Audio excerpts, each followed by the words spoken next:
ની અંદર ગોંડલમાં ક્યારે મેં અશાંતિ જોઈ નથી. હાલની જો વર્તમાન સમયની વાત કરવામાં આવે તો ગોંડલની અંદર જે શાંતિ છે, જે શાંતિનો માહોલ છે, 18 આલમનો એક અવાજ છે. એ રીતે ગોંડલમાં મને ગુંડાગીરી જેવું કંઈ દેખાતું નથી. પણ મીડિયાના માધ્યમથી જે રીતે ગોંડલ ગામને બદનામ કરવામાં આવ્યું, ગોંડલ છે મિર્ઝાપુર છે, ગોંડલની અંદર ગુંડાગીરી છે, ગોંડલની અંદર પાટીદારોની જમીન પડાવી લેવામાં આવે છે.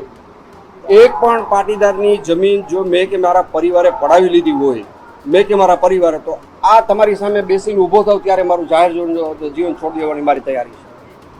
જેવી રીતે ખોટા આક્ષેપ કર્યા એનાથી જનતાની અંદર આક્રોશ વધ્યો છે. ખોટી જ વાત, ગોંડલને બદનામ કરવાની વાત. ગોંડલ મિર્ઝાપુર છે, ગોંડલની અંદર કોઈ દીકરી દેતું નથી. આ હદ સુધીના નિવેદન મીડિયાના માધ્યમથી આ બધા મિત્રોએ પહેલા બેને જીગી સાહેબને આપેલા છે કે ગોંડલની અંદર કોઈ દીકરી દેતું નથી. આ બધું ષડયંત્ર હું એમ માનું છું કોંગ્રેસ પ્રેરિત હતું.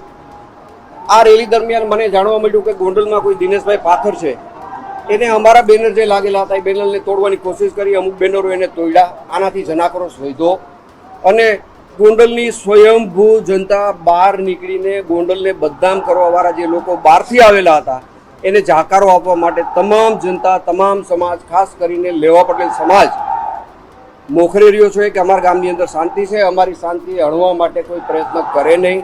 અને આ તમને ગોંડલની જનતાનો જવાબ છે અને ગોંડલની જનતાનો આક્રોશ છે.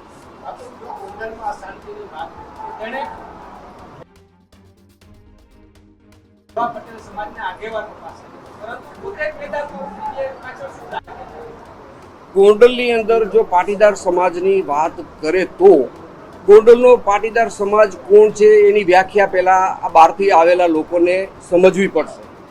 ગોંડલની અંદર જાહેર જીવનની અંદર 50 વર્ષથી લોકોની વચ્ચે રહીને જેને આગેવાની સ્થાપિત કરી છે, આવા બધા જ લોકો મારી સાથે છે. અને હાલ મારી સાથે મારા મુરબ્બી મનસુખભાઈ સખિયા બેઠા છે. એને પૂરું જીવન જાહેર જીવનમાં પોતે ખર્ચી નાખેલું છે. આ બધા ગોંડલની મૂડી છે, ગોંડલના કહેવાતા આગેવાનો છે. દાખલા તરીકે પરસોત્તમભાઈ વઘાસિયા, જેને પૂરી જિંદગી લોકસેવામાં અને જાહેર જીવનમાં પાસ કરી છે.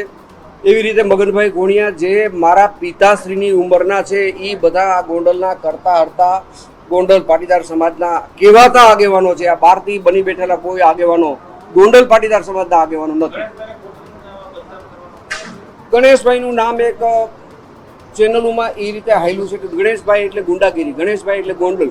ભાઈ, ગણેશભાઈ ગોંડલ નામ સ્થાપિત મેં નથી કર્યું. એ ગોંડલની જનતા એને વાલથી ગણેશ ગોંડલ કહે છે. અને ગોંડલ ગણેશ છે એ પોતાનો દીકરો ગોંડલની જનતા માને છે. આમાં મારે કંઈ કહેવાનું રહેતું નથી.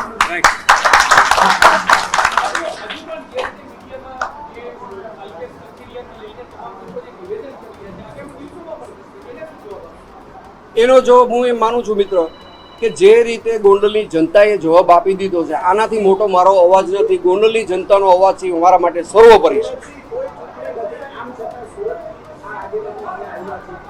કોઈ ચૂંટણી નથી. એ પેલા એ લોકો અહીંનું પડ બાંધવા માટે આવ્યા છે.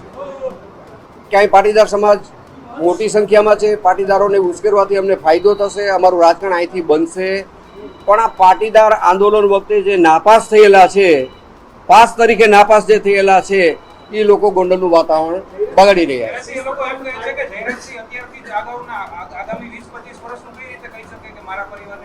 મેં કોઈ એવું સ્ટેટમેન્ટ નથી આપ્યું કે મારા પરિવારની ટિકિટ તો ભારતીય જનતા પાર્ટી નક્કી કરશે. અરે, ભારતીય જનતા પાર્ટીની ટિકિટ નક્કી કરવાનો ભારતીય જનતા પાર્ટીની પાર્લામેન્ટરી બોર્ડનો અધિકાર છે, નહીં કે અલ્પેશ કથિરિયાનો.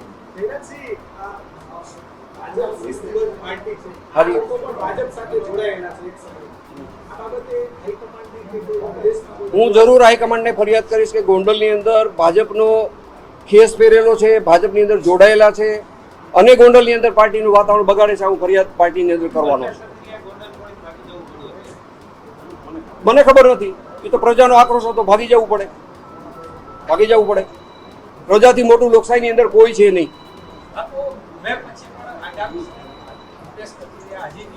હું બધાને મારી એક વિનંતી છે કે તમે ગોંડલને જે રીતે ટાર્ગેટ બનાવ્યો છે, પછી બેન શ્રી જીગીસાબેન હોય, અલ્પેશ હોય, એની હારે જોડાયેલા એની ટીમના તમામ સભ્યો, તમે કોઈ અણવર બનવાની કોશિશ ન કરો.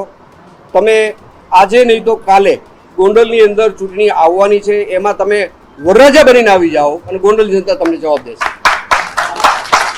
વિશેષ મારે એવું કહેવું છે કે વિધાનસભાની ચૂંટણીને હજી સીતાવીની સાલ બાકી છે, હજી ઘણો સમય બાકી છે. પણ આવતા દિવસોની વાત કરું તો નગરપાલિકાની ચૂંટણી 10 મહિનાની અંદર આવવાની છે, તાલુકા પંચાયતની ચૂંટણી 10 મહિનામાં આવવાની છે, જિલ્લા પંચાયતની ચૂંટણી 10 મહિનામાં આવવાની છે, માર્કેટ યાર્ડની ચૂંટણી 10 મહિનાની અંદર આવવાની છે. 4 મોટી સંસ્થા ગોંડલની જે છે એની ચૂંટણી આવવાની છે. આમાં તમે મેદાને ઉતરો. મારી તમને વિનંતી છે, તમે અણવર નહીં બનો, તમે વરરાજા બનીને આવો, ગોંડલની જનતા તમને જવાબ આપશે.